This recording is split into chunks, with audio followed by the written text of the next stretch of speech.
desierto he cruzado, sin fuerzas he quedado.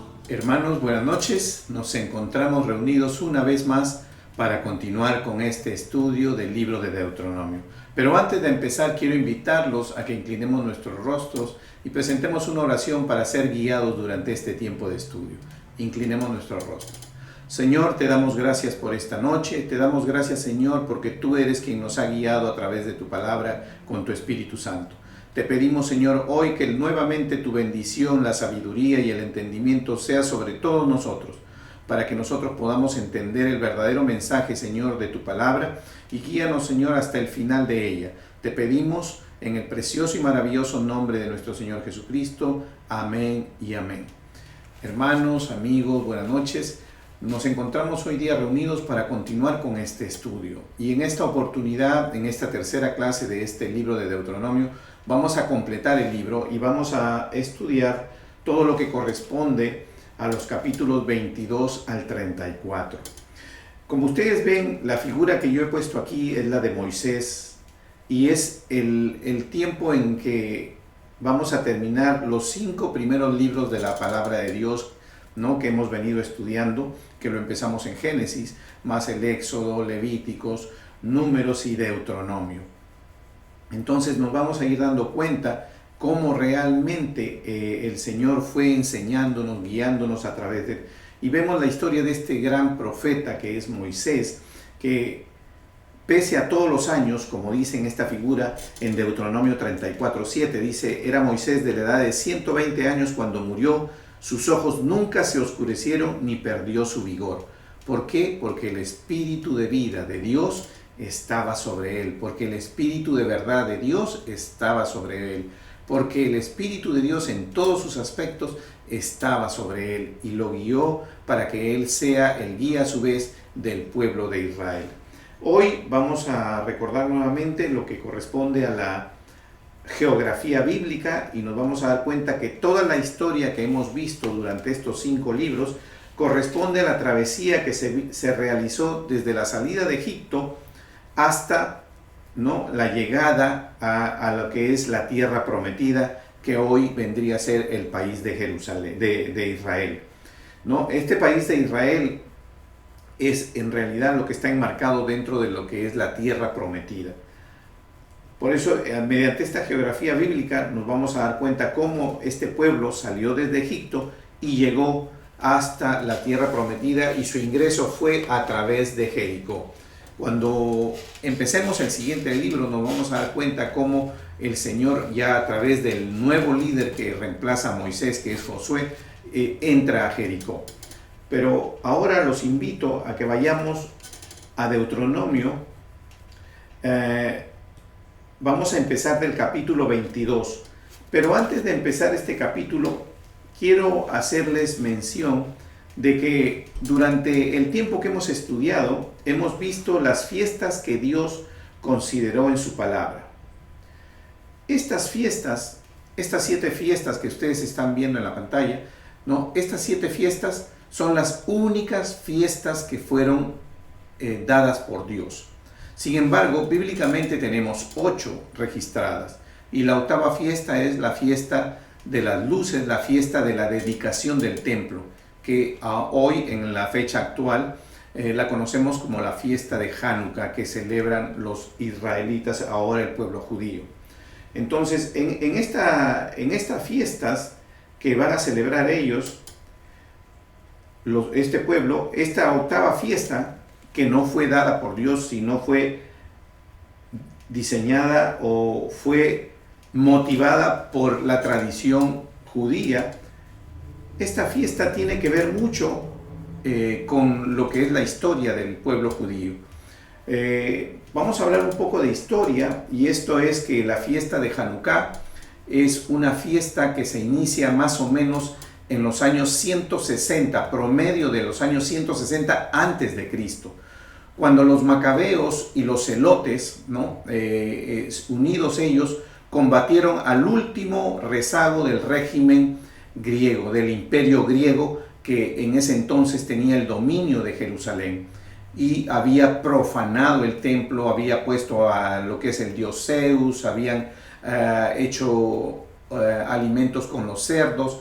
Entonces el templo de Dios que fue sagrado había sido totalmente profanado. A través de conflictos, el pueblo de Israel, a través de los macabeos y los zelotes, logran derrotar a este imperio griego y expulsarlo de su templo, expulsarlo de Jerusalén.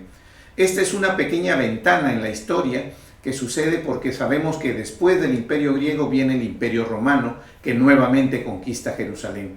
Sin embargo, en este periodo de promedio de 160 antes de nuestro Señor Jesucristo, del nacimiento de nuestro Señor Jesucristo, ellos nuevamente comienzan a recuperar todo lo que es el templo y lo purifican en una primera instancia y lo quieren volver a dedicar a Dios, lo quieren volver a consagrar a Dios. Lo podemos decir que lo vuelven a rededicar a Dios, porque sabemos que a través de la historia ha habido dos templos. El templo de Salomón, que cuando fue terminado su construcción, este templo fue igualmente purificado y dedicado a Dios, consagrado a Dios. Y tenemos el templo, el segundo templo, que fue construido por Esdras y Nehemías, que también a su vez fue dedicado y fue purificado y dedicado a Dios. Aún cuando hablamos del tabernáculo, que podríamos denominarlo el primer templo movible, porque sabemos que este tabernáculo, durante el desarrollo que hemos tenido durante Números, Levíticos, hemos visto que este tabernáculo se iba moviendo conforme a las órdenes y disposiciones de Dios, y también fue dedicado y purificado a Dios. Sin embargo, usted puede observar cuando lee la palabra de Dios que ni en la época del tabernáculo, que Dios dispuso el tabernáculo, ni en la formación o construcción del primer templo, el templo de Salomón, o en el segundo templo que vino después del cautiverio babilónico, que es de Esdras y Nehemías, en ninguno de este periodo se dispuso una fiesta de dedicación al templo. ¿Cuándo viene y cuándo se crea esta fiesta? Y la crean los hombres, o sea, el pueblo israelita, el pueblo judío, 160 años antes de Cristo. Pero esta fiesta viene a ser insertada en la tradición judía y es cumplida hasta por nuestro Señor Jesucristo, cuando nosotros vemos en Lucas que dice que se estaba celebrando la dedicación del templo y nuestro Señor Jesucristo caminaba por el pórtico de Salomón. Esta fiesta, que no fue dada por Dios, sino fue creada de la tradición israelita, tiene una connotación muy, muy importante. Cuando ellos recuperan el templo, que había estado hablando, ¿no?, de la conquista del dominio griego, lo recuperan, ellos encuentran que solamente había aceite para tener encendido el menorá por un día. Como sabemos, el Señor especificó qué elementos deben ir en el templo y a su vez qué tipo de aceite se debe usar de acuerdo a las ocasiones. Entonces, el tipo de aceite que estaba designado para tener encendido el menorá, esta lámpara de 7 brazos que estaba en el lugar santo, este aceite hubo necesidad de ir a buscarlo. Entonces, los judíos de ese entonces fueron y buscaron ese aceite, pero demoraron 8 días en encontrar ese aceite y poder traerlo nuevamente de regreso al templo para poder purificarlo y rededicarlo nuevamente a nuestro Señor, ¿no? Entonces, ¿qué es lo que sucedió? Ellos se dieron con la sorpresa de que cuando ingresaron al templo, el menorá no se había apagado. O sea, el milagro de Dios volvió a suceder, ¿no?, que mantuvo ese menorá con aceite de un día, lo mantuvo encendido por 8 días que ellos tardaron en regresar. ¿Recuerdan aquella historia de la mujer que tenía solo harina y aceite para un día y que el profeta viene y le dice: prepara primero para mí y después comerás tú? Y ella piensa de que va a morir porque es todo lo que tiene. Sin embargo, día tras día era nuevamente el aceite y la harina sobre sus vasijas. Esto nos da a nosotros a conocer que el Señor cuida de sus cosas, cuida de su gente, cuida de todo aquello que sigue las normas de Dios. Y aquí vemos que este milagro sucede y que este aceite, ¿no?, mantiene la lámpara prendida por 8 días. A raíz de esto, ellos crean otra lámpara con el mismo diseño del menorá, pero esta vez esta lámpara es de 9 brazos. en honor o en reconocimiento, en honra, ¿no?, a lo que es el milagro de Dios y la dedicación del templo. Entonces, el milagro de Dios de haber mantenido el menorá prendido por 8 días y la dedicación del templo están juntos. Esa es una sola fiesta que ellos reconocen, y ellos hacen esta nueva lámpara que se llama Hanukkah y que tiene 9 brazos. A diferencia del menorá, lucen igual, se ven lo mismo porque tienen el mismo diseño, pero tienen una diferencia y lo vamos a ir viendo. Nosotros nos vamos a ir dando cuenta de que efectivamente estas lámparas tienen esa diferencia. El menorá, que es la lámpara sagrada tiene un diseño específico dado por Dios. Es un objeto sagrado, es de oro tallado, ¿no? Fue ubicado dentro del tabernáculo. Su significado representa o está relacionado con Dios y el pueblo de Israel, y no puede ser usado fuera del propósito por el cual Dios lo diseñó, porque es sagrado. El Hanukkah es una lámpara de la misma apariencia, pero tiene 9 brazos, o sea, tiene 2 brazos más. Este diseño y creación es del hombre, del israelita, del pueblo judío, que en ese momento quiso honrar a Dios por el milagro que hizo. Es un objeto simple, no sagrado. Podemos usarlo donde queramos porque es un objeto simple. Es un objeto más bien para honrar y reconocer la grandeza del Dios de Israel que hizo el milagro, ¿no? Se puede hacer de cualquier material, se puede ubicar en cualquier lugar, ¿no? Y ya sabemos que representa el aceite, la duración del aceite durante los 8 días y la rededicación del templo de Dios después de haberlo limpiado de la profanación que hizo el imperio griego, ¿no?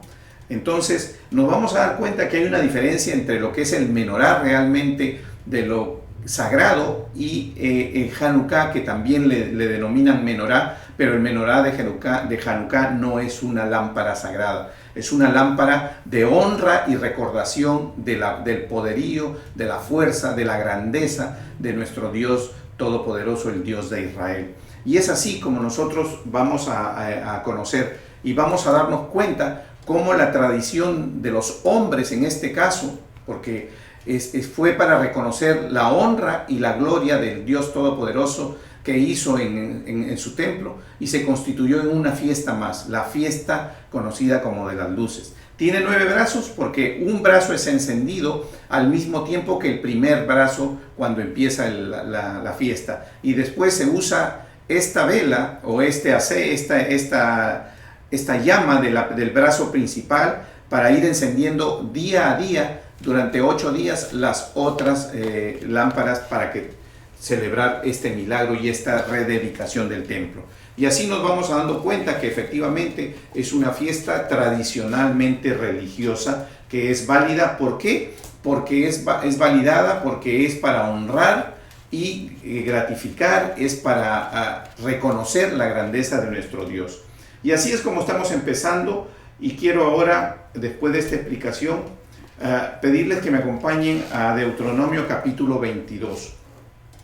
Vamos a hacer este estudio,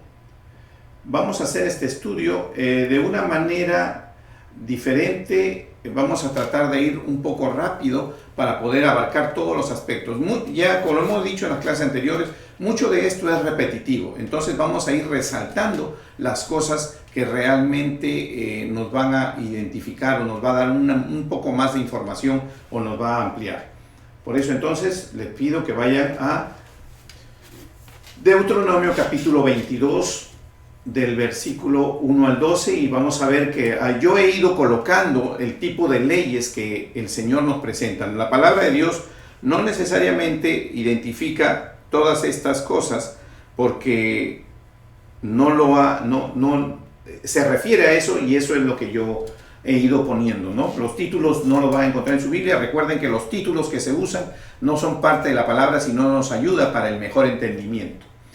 Dice leyes sobre el prójimo, y ya sabemos que el Señor siempre dice que la regla general el mandamiento general que nos dio fue, dice, amarás a tu prójimo como a ti mismo. Pero en la ley de Moisés, cuando todavía no se había hablado de esto, se da una ley del prójimo, que es esa la idea, ¿no? Dice, tú deberás siempre atender a tu prójimo, deberás ayudar a tu prójimo, no podrás negarle tu ayuda. Y ahí nos vamos a dar cuenta nosotros si leemos algo que ya conocemos todos, ¿no? Y inclusive algo que me llamó la atención, lo que está en el versículo 8, que dice que cuando edifiques casa nueva, harás un pretil. O sea, un pretil es un muro, una baranda, a tu techo, a tu terrado, ¿no? A tu azotea, para que no eches la culpa de la sangre sobre tu casa si de él cayere alguno. ¿Qué es lo que nos quiere decir? Nos quiere decir que en todos los actos que hagamos, en todas las cosas que podamos hacer, debemos ser precavidos de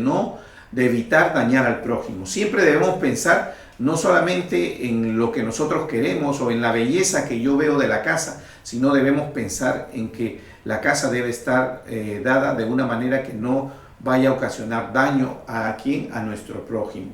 Lo mismo da sobre la vestimenta, y esto es algo que quiero detenerme un poco sobre esto, porque la ley de la vestimenta, sobre la vestimenta dice en el versículo 5, dice, no vestirá la mujer traje de hombre. Cuando nosotros leemos este versículo 5, que la mujer no vestirá traje de hombre, nos vamos a dar cuenta que realmente lo que se está refiriendo es a que una mujer no vista como un hombre, no en cuanto a que use un pantalón de hombre o de mujer, no, porque hay personas que dicen el pantalón es de hombres y no de mujeres. En la época de Jesús había una túnica general que usaban hombres y mujeres, y sobre esa túnica general que se cubrían era la diferencia, que era lo que diferenciaba entre el hombre y la mujer, que las mujeres usaban diferentes tipos de mantos y los hombres en diferente forma. Pero la principal, la genérica, la que cubría su cuerpo desde el cuello hasta sus pies, era el mismo modelo para ambos. ¿Por qué? Porque era una túnica de término genérico. Lo mismo sucede en esta época. En esta época tenemos ropa diseñada para hombres y ropa diseñada para mujeres. Tenemos pantalones para hombres que no se ven como los pantalones de las mujeres. Entonces, no podremos pretender llamar a que cuando salimos a la calle y vemos a todas las mujeres en pantalón, decir todas las mujeres están vistiendo como hombre. ¿Por qué? Porque existe una definición clara y precisa de que lo que es de un hombre está identificado con unas características y lo que es de una mujer está identificado con unas características. Pero si vemos usando a una mujer un pantalón de características de un hombre, entonces podríamos decir que está vistiendo como hombre. Y eso es lo que quiere decir la ley aquí, ¿no? En este versículo. No vestirá la mujer con traje de hombre.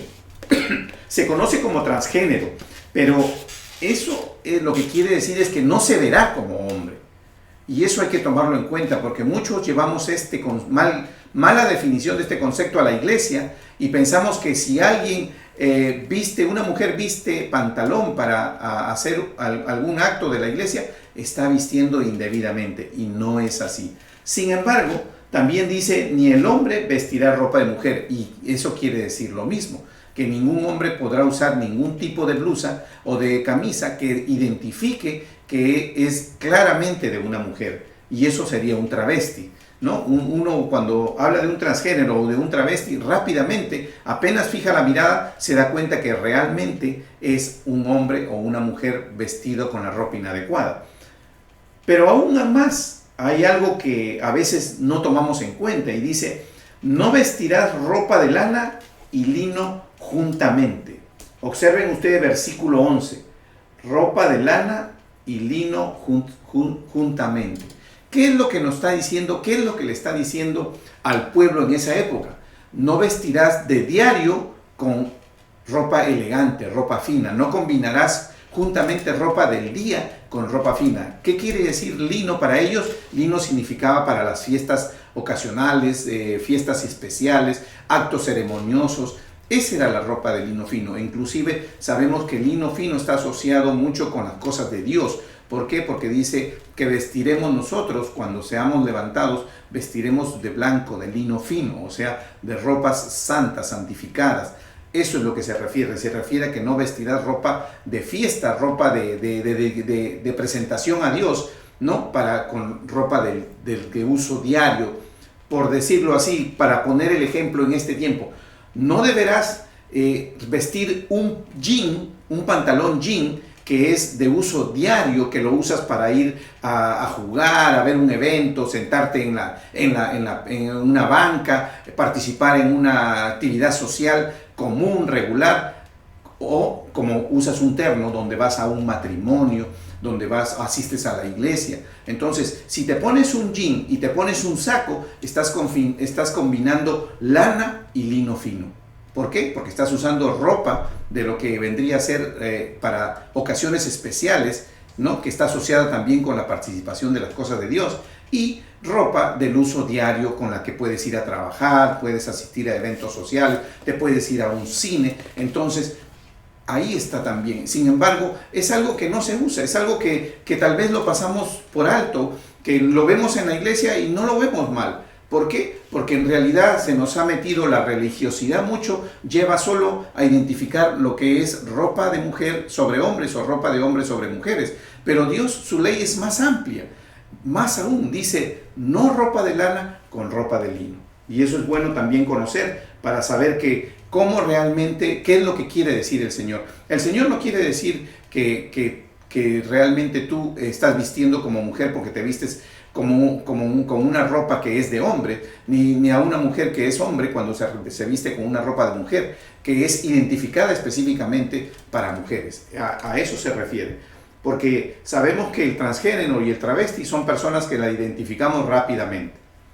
Pero aún así ya nos hemos dado cuenta que el Señor es más amplio y también habla de no combinar ropa de lana y lino juntamente, como está escrito en este capítulo 22, versículo 11.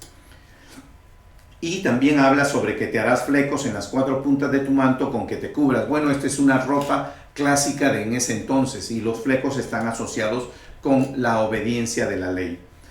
Asimismo, en Deuteronomio nos vamos a dar cuenta que habla sobre la ley del trato animal, que ya lo hemos visto en lo que es Levíticos, ¿no? También nos vamos a dar cuenta que en este mismo capítulo habla sobre la ley de agricultura y dice: no sembrarás tu viña con semillas diversas. O sea, en un terreno no podrás sembrar, no, por decirlo así, no podrás sembrar arroz y podrás combinar una planta de arroz, una planta de maíz, no, deberá ser o es un sembrío de arroz o es un sembrío de maíz, o sea, siempre sobre el mismo género, no combinarás los géneros.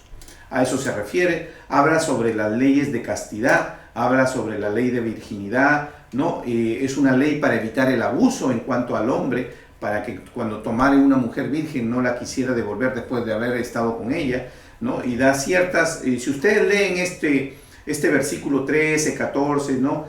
Se van a dar cuenta que habla especificaciones sobre lo que tenía que ver en ese entonces para ellos, cómo era la relación de entrega de matrimonio y todo, ¿no? Nos vamos a dar cuenta que el Señor aquí, y habla en el versículo 22 sobre la ley de adulterio. Esto sí quiero detenerme un ratito aquí en la ley de adulterio, para que ustedes se den cuenta cómo en este versículo 22 dice así: si fuere sorprendido alguno acostado con una mujer casada con marido, ambos morirán, el hombre que se acostó con la mujer y la mujer también. Así quitarás el mal de Israel. ¿Recuerdan la mujer que fue llevada ante Jesús? La mujer que fue llevada ante Jesús, la mujer pecadora, dice la palabra de Dios, ¿no? Dice, esta mujer pecadora fue puesta, ¿no? Delante de Jesús para ser apedreada, y pidieron a Jesús que emita un juicio, y le dijeron: fue encontrada infragante en el adulterio. Si fue encontrada infragante, si fue hallada en el acto mismo del adulterio, ¿dónde estaba el hombre? Si la ley especifica que no es solo la mujer, sino también el hombre. Sin embargo, vemos que la intención de estos hombres asociados con la administración de la iglesia judía, ¿no? Estos fariseos, estos saduceos de ese entonces, estas personalidades, autoridades, lo que estaban tratando de poner es un tropiezo a nuestro Señor Jesucristo para que Él emitiera un juicio.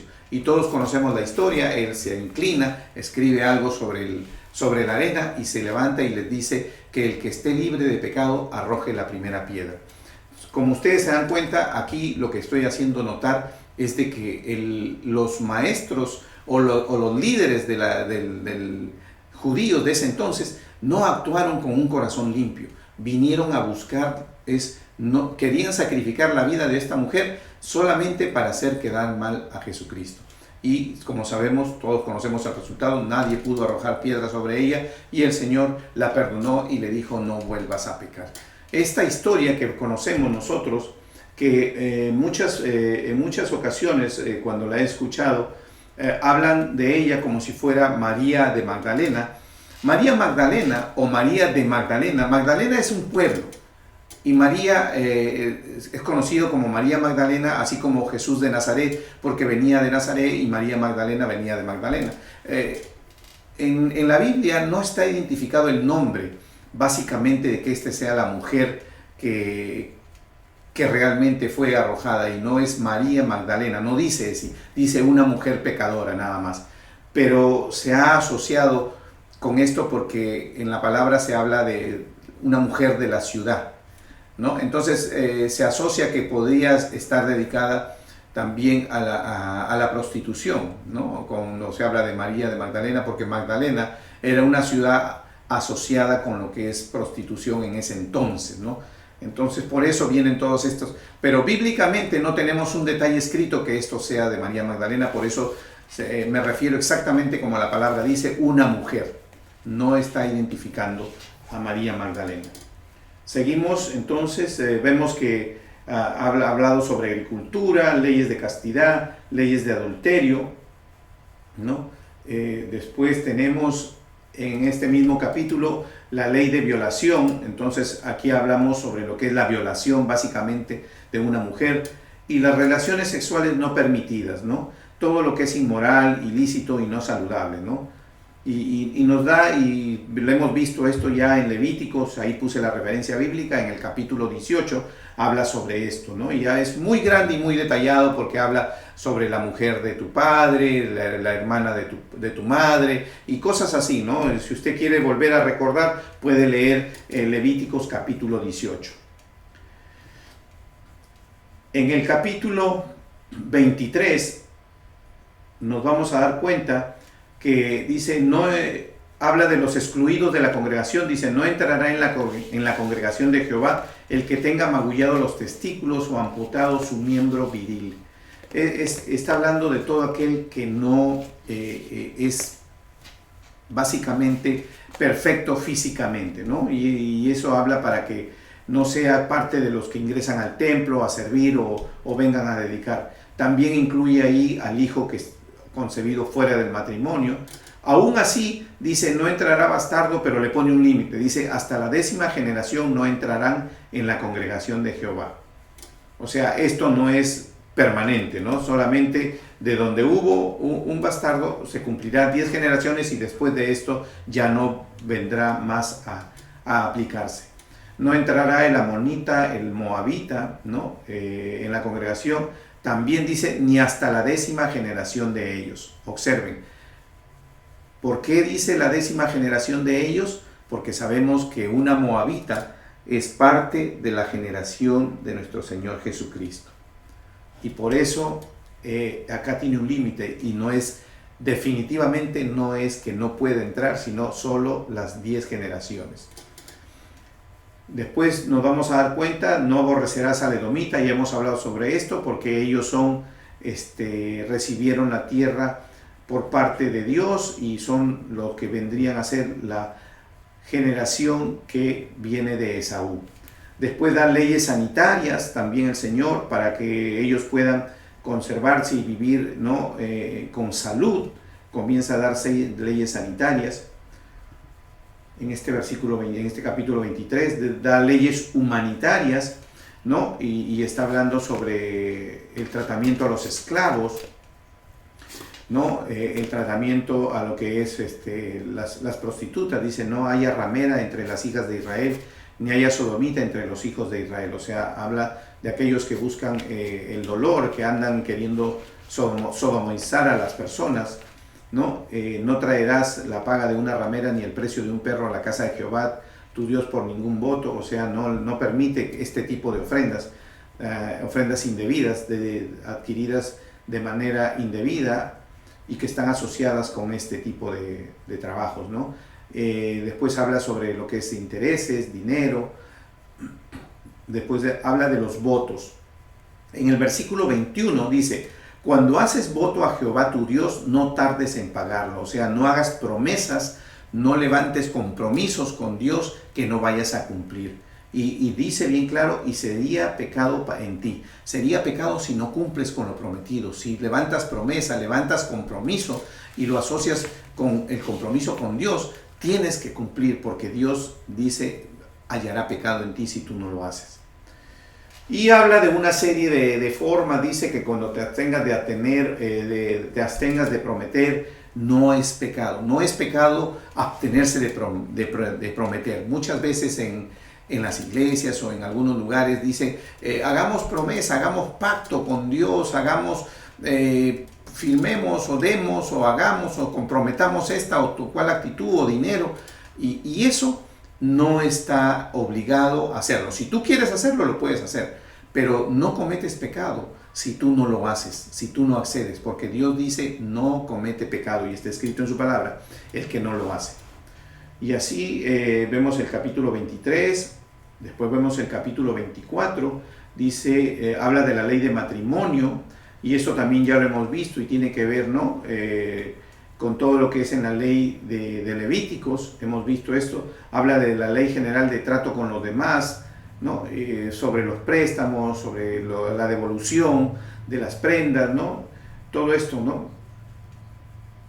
Después tenemos en el capítulo 25, tenemos una ley de proceso penal. Dice: no, si hubiera pleito entre algunos, acudieran al tribunal para que los jueces juzguen.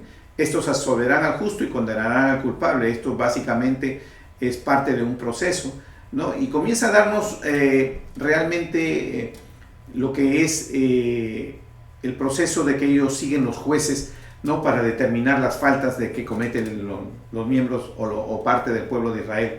Y aquí vemos en el versículo 3 que dice: se podrá dar hasta 40 azotes, no más. Recuerden ustedes que cuando lleguemos a la parte de nuestro Señor Jesucristo, cuando es castigado con 39 azotes, porque era parte de la ley judía con el cual fue castigado él. La ley de sucesión o heredad ya la hemos visto, ¿no? A través de estas mujeres que realmente iniciaron la heredad para lo que es la mujer. Y aquí vemos también sobre las mujeres que muere el marido y no puede dejarle hijo. Entonces en ese entonces hablaba de que el hermano tenía que llegarse a ella para darle hijos, como si fueran no de él, sino del hermano fallecido, para que la descendencia continuara. Y así es como el Señor dictamina disposiciones, hasta sanciones para aquellos que no cumplían con esto, ¿no? Asimismo, este capítulo 25 habla de la intervención de mujeres en conflicto de hombres. Cuando hay pelea entre hombres, si una mujer entra en este conflicto físico de hombres y por esta pelea tocara, dice, alguna de las partes, ¿no? Se refiere a las partes sexuales del hombre, se le cortará la mano. O sea, en otras palabras, no debería meterse en los conflictos físicos de hombres. Habla de la ley de honestidad e integridad en los negocios a través de lo que es el peso, la balanza. Y también habla de exterminar al pueblo de Amalek, ¿no? Basado en que cuando Israel, recuerden que cuando hablamos en Números y aún en Deuteronomio, en los primeros capítulos, se ve que cuando el pueblo de Israel se mueve, el pueblo de Israel solicita permiso para pasar por ciertos lugares, y estos reyes de estos lugares no le permiten, y muy por el contrario, salen a hacerle la guerra, la batalla, y ellos son derrotados, ¿no? Sabemos que también eso hace el Señor. Capítulo 26 habla de las primicias y los diezmos, y dice en el versículo 12: cuando acabes de diezmar todo el diezmo de tus frutos en el año tercero, en el año del diezmo, darás también al levita, al extranjero, al huérfano, a la viuda, y comerán en tus aldeas y se saciarán. Lo que quiere decir es que habla de que el diezmo, ya lo hemos explicado, es creado para la manutención del levita, del sacerdocio y el levita. ¿Por qué? Porque ellos no reciben heredad, no reciben tierra para poder cultivar y poder vivir de ello. Ellos reciben, tienen como labor principal la mantención de lo que es el sacerdocio y el servicio en el templo de Dios. Por lo tanto, necesitan para vivir, no proveerse de este diezmo que el pueblo de Israel trae para ellos. Pero este diezmo no es solo para el sacerdocio y el levita, sino también es extensivo para el extranjero, que usualmente ustedes saben que un extranjero no tiene las facilidades para poder sobrevivir en un lugar de trabajar o de ser tomado en cuenta, el huérfano que no tiene padre ni madre y la viuda que no tiene esposo. Todas estas personas siempre están incluidas. ¿Para qué? Para extender la ayuda, y esta ayuda puede ser extendida a través del diezmo que recibía el pueblo recibía el sacerdocio y los levitas, no por parte del pueblo de Israel. Y así nos vamos dando cuenta, ya también lo hemos estudiado, lo que es primicias y diezmos. Después en el capítulo 27 dice orden de escribir la ley en piedra sobre el monte de Ebal. Aquí en este capítulo 27 vamos a darnos cuenta cómo el Señor a esta nueva generación, porque ya aquí ya estamos hablando de la nueva generación que va a entrar a Jericó, a la tierra prometida, le comienza y habla de volver a escribir la ley en piedra para que ellos recuerden la ley. Nuevamente, como hemos dicho, la ley que fue dada a través de las tablas en el monte de Horeb al pueblo que mueren durante esos 40 años, nuevamente en este monte Ebal es reescrita por Dios. ¿Para qué? Para que nuevamente sea reenseñada a este pueblo joven que va a entrar, para que se acuerde de la ley de Dios. Y así el Señor va dándoles a ellos, ¿no? Y habla en el versículo 11, dice las maldiciones en el monte de Ebal, y hace conocer y dice a ciertas tribus, dice: maldito el hombre, dice en el versículo 15, que hiciera escultura o imagen de fundición, abominación a Jehová, obra de mano de artífice, y la pusiera en oculto, y todo el pueblo responderá y dirá amén. Y comienza a hablar de todo lo que son las maldiciones en el capítulo 27, y nos vamos a dar cuenta que también en el capítulo 28, si ustedes quieren leer, pueden leer el capítulo 27 y el capítulo 28, es muy extensas las cosas que Dios habla sobre las maldiciones para aquellos que no cumplen con la ley. ¿Por qué se hace mención nuevamente sobre las maldiciones y las bendiciones de la obediencia? Porque nuevamente se está recordando la ley a este nuevo pueblo, a este pueblo joven que está ingresando a la tierra prometida. Entonces habla de las consecuencias también, y ya lo hemos visto en Levíticos, ahí puse la referencia. Igual aquí en el 28, ustedes ven la referencia de Levíticos y Deuteronomio en el capítulo 7, ya lo hemos estudiado. Por eso no me detengo en estos capítulos y seguimos avanzando. Después tenemos el pacto de Jehová con Israel en la tierra de Moab. Nuevamente el Señor vuelve a hacer el pacto que concertó en Horeb para con el pueblo de llevarlo a la tierra prometida. Nuevamente este pacto de darle la tierra prometida es vuelve a darlo, en las tierras de Moab, vuelve a repetirlo para que este nuevo pueblo entienda que es un pacto que Dios dio y que le va a entregar la tierra prometida. Pues no, y nosotros podemos leer en el versículo 24 que dice: ¿por qué hizo esto Jehová a esta tierra? ¿Qué significa el ardor de esta gran ira? Y responderán: por cuanto dejaron el pacto de Jehová Dios de sus padres que él concertó con ellos cuando los sacó de la tierra de Egipto. Acá les hace ver cómo es que los hombres, todos los de mayores de 20 años para arriba, murieron en el camino en estos 40 años. ¿Por qué? Porque no cumplieron con todas las cosas que Dios dijo, que Dios dio, ¿no? De todo, no fueron obedientes, todo el tiempo tuvieron un reclamo, tuvieron una queja en cuanto a las cosas que Dios proveía para ellos.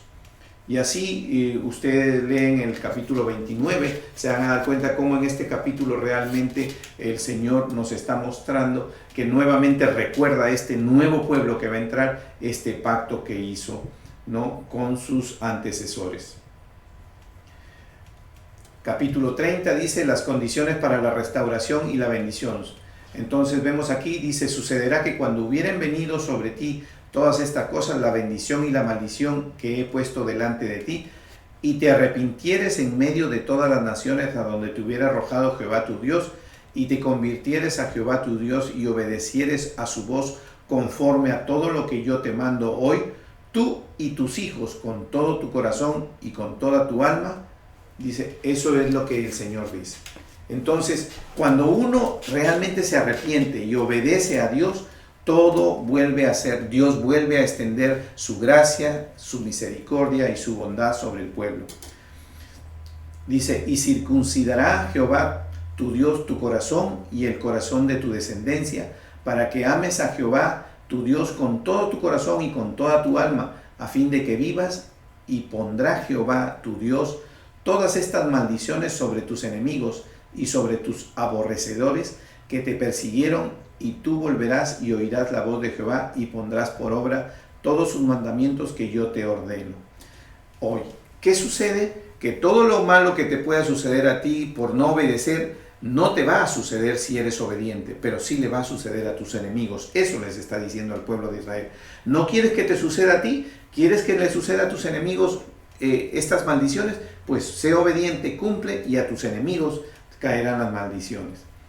Y así es como él va detallando y va haciendo ver, dice, y dice, ¿no? Conocemos este versículo 15 que dice, mira, yo he puesto delante de ti hoy la vida y el bien, la muerte y el mal, porque yo te mando hoy que ames a Jehová tu Dios, que andes en sus caminos y guardes sus mandamientos, sus estatutos y sus decretos, para que vivas y seas multiplicado, y Jehová tu Dios te bendiga en la tierra a la cual entras para tomar posesión de ella. Y así nos vamos dando cuenta, hemos llegado aquí al capítulo 30, vamos a irnos ahora a ver cómo Josué es instalado como sucesor de Moisés. En este capítulo 31, donde ya Josué es instalado como sucesor de Moisés, sabemos que esto es lo que Dios decide. Dios escogió a Moisés para que sea el guía de este pueblo. Sabemos que Moisés tuvo 40 años cuando salió de Egipto huyendo, tenía 80 años cuando regresó mandado por Dios a Egipto a liberar al pueblo, y tuvo 120 años cuando llegó el final de sus días.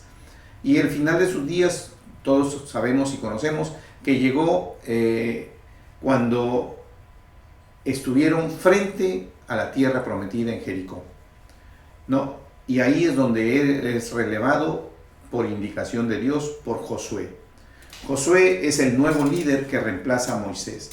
Y sabemos que ya hemos hablado de los tipos de liderazgo, que el liderazgo de Moisés es diferente al liderazgo de Josué, que la forma en que Dios fue o trató a Moisés es diferente a la forma que Dios trató a Josué, pero ambos recibieron bendición y ambos, ¿no?, recibieron la guía de Dios en todo momento y el respaldo de Él en todo momento para todo lo que ellos hicieron y cumplieron con las cosas que Dios les mandó. Y aquí nos vamos a dar cuenta, si leemos el capítulo 31, cómo Josué es instalado sucesor. Y aquí vemos en el versículo 7, dice, y llamó Moisés a Josué y le dijo en presencia de todo Israel, esfuérzate y anímate, porque tú entrarás con este pueblo a la tierra que juró Jehová a sus padres que les daría, y tú se la harás heredar. Y Jehová va delante de ti, y él estará contigo. No te dejará ni te desamparará. No temas ni te intimides. Y escribió Moisés esta ley y le dio a los sacerdotes, hijos de Leví, que llevaban el arca del pacto de Jehová, y a todos los ancianos de Israel.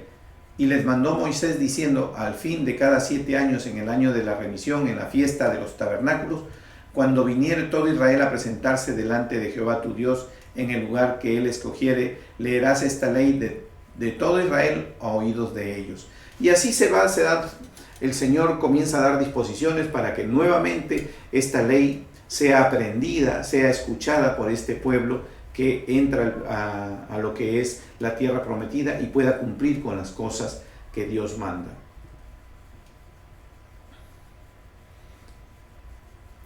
Versículo 14 dice, y Jehová dijo a Moisés, he aquí, se ha acercado el día de tu muerte, llama a Josué, esperad en el tabernáculo de reunión para que yo le dé el cargo. Y así es como se va dando uno cuenta de que realmente Josué recibe también de Dios esta designación y esta responsabilidad. Y en el versículo 16 nos vamos a dar cuenta que aquí es donde realmente sucede todo, está escrito todo en manera muy concreta. Dice, y Jehová dijo a Moisés, he aquí tú vas a dormir con tus padres, y este pueblo se levantará y fornicará tras los dioses ajenos de la tierra a donde va para estar en medio de ella. Como en este momento ya Moisés le está diciendo que aún siendo este pueblo joven y haciéndole recordar la ley, este pueblo también caerá en esto, pero ya será dentro de la tierra prometida. ¿Cuándo? Cuando esté en conquista con estos pueblos que tiene que ir. Dice, y me dejará e invalidará mi pacto que he concertado con él, y se encenderá mi furor contra él en aquel día, y los males, y abandonaré y esconderé de ellos mi rostro, y serán consumidos, y vendrán sobre ellos muchos males y angustias, y dirán en aquel día, no me han venido estos males porque no está mi Dios en medio de mí, pero ciertamente yo esconderé mi rostro en aquel día por todo el mal que ellos habrán hecho, por haberse vuelto a dioses ajenos.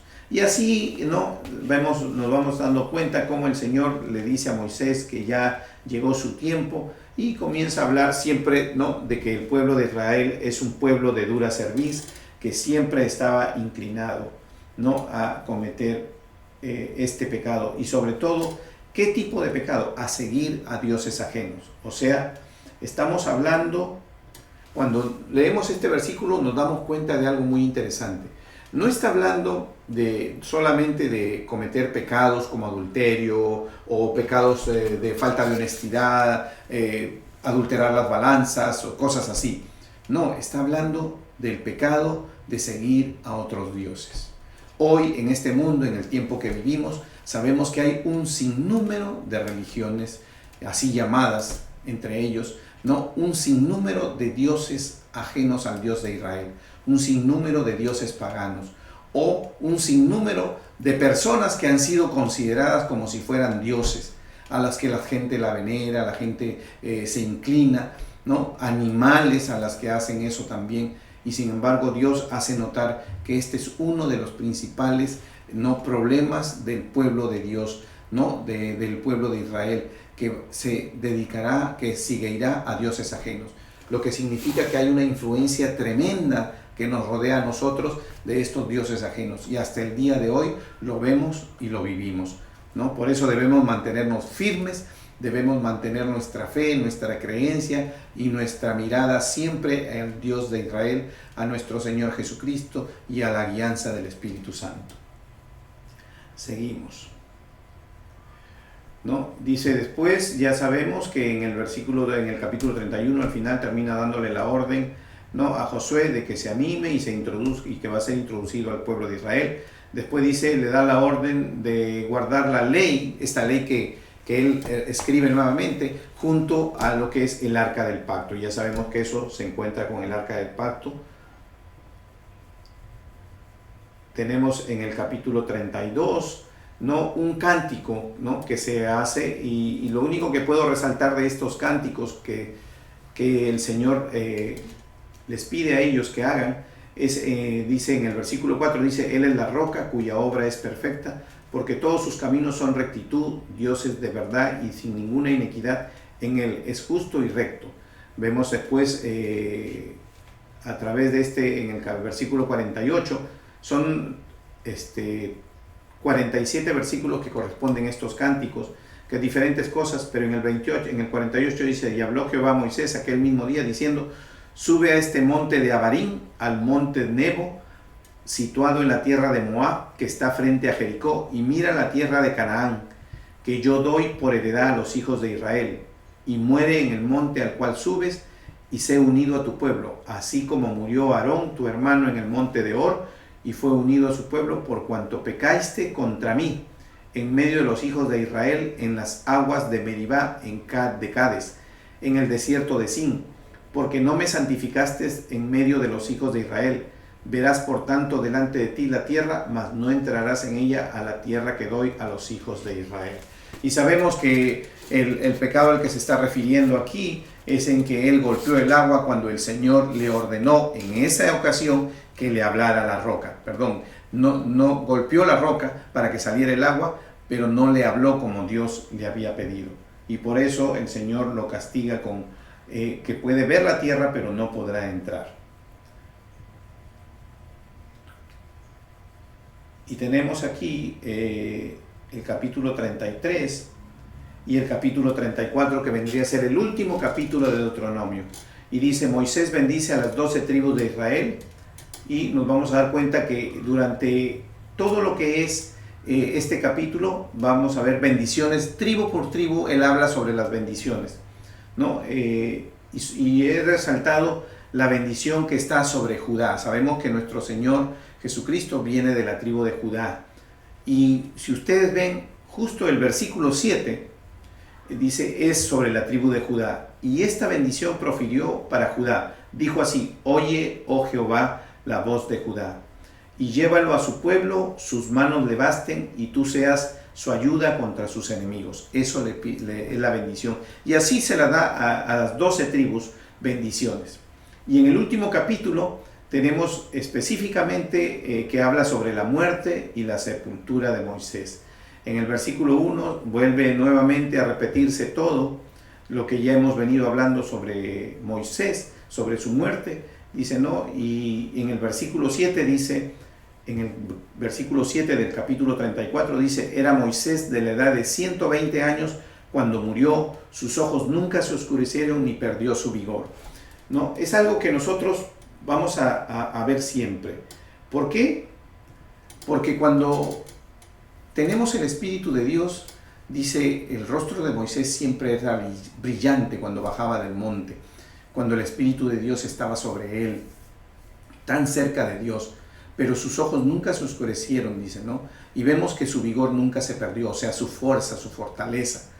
Porque la vida de nosotros tiene dos fuentes, por decirlo así. La vida física, dice la palabra de Dios, que la vida está en la sangre y en el corazón. ¿Por qué? Porque tenemos un corazón físico y la sangre es la vida. Pero este cuerpo físico, el corazón y la sangre envejecen. El corazón y la sangre se deterioran a través de los años.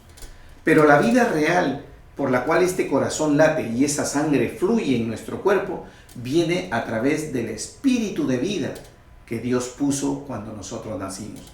Sabemos que somos hechos de cuerpo, alma y espíritu de vida que Dios nos dio.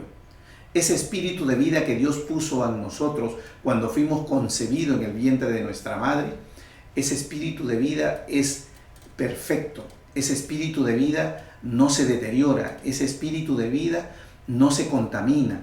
Ese espíritu de vida se mantiene sobre nosotros y es lo que a través de ese espíritu de vida le da vida a ese corazón y a esa sangre.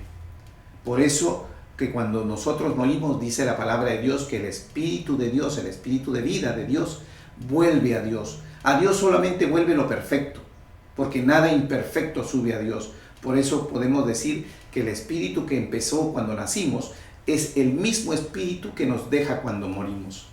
Es un espíritu que no se deteriora, no envejece. Ese es el espíritu de vida. Por eso que sabemos que Dios es fácil entender si entendemos que hay dos fuentes por las cuales es fácil entender cómo que Dios puso que el espíritu de vida mantenga ese vigor sobre la vida física de Moisés también. Por eso hoy, habiendo visto todo esto a través de estos versículos que hemos visto en este capítulo, nos damos cuenta que Moisés realmente fue un hombre verdaderamente que guió a este pueblo y lo llevó hasta donde Dios le permitió. Sabemos que de acuerdo a las tradiciones, de acuerdo a las costumbres, de acuerdo a la ley, ellos lloraron la muerte de Moisés por 30 días en los campos de Moab.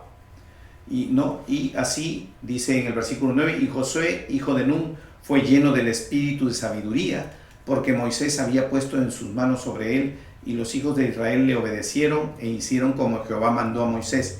Y nunca más se levantó profeta en Israel como Moisés, a quien haya conocido Jehová cara a cara.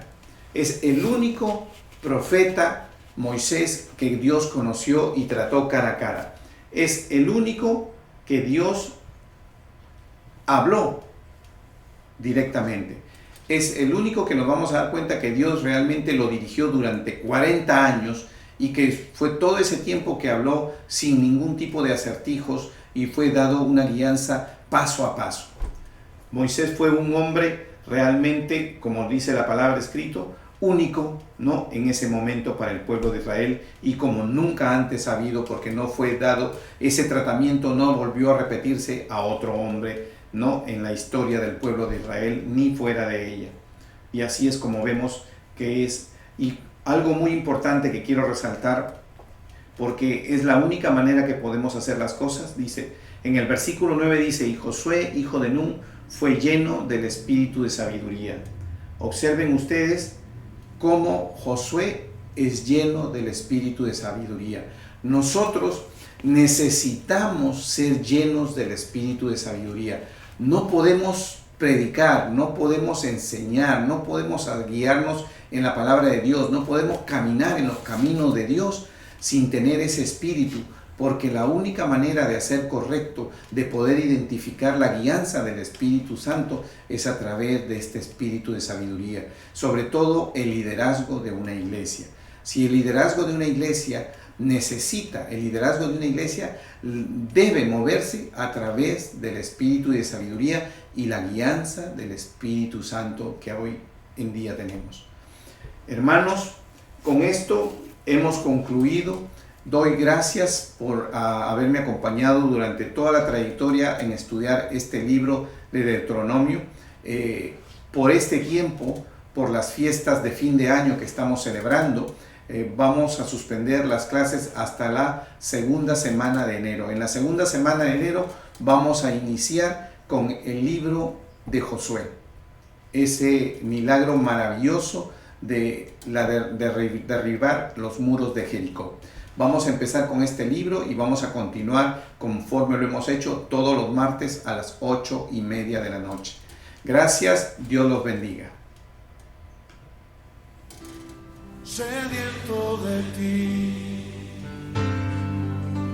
un desierto he cruzado, sin fuerzas he quedado.